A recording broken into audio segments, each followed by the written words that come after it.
So nandito na po tayo sa junk shop. I-deliver na natin yung buti ko. Saan ko ilagay dito?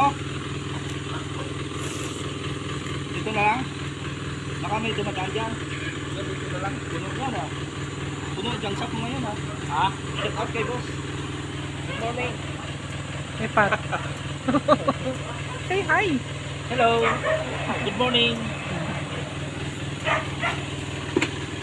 Matagal kami hindi matagal makaipon. Kinukuha ni yung buti doon ni sila.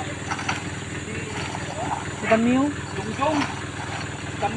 Gamyong sa mahal-mahal sa mamili. Kaya napunta sa kanya yung buti.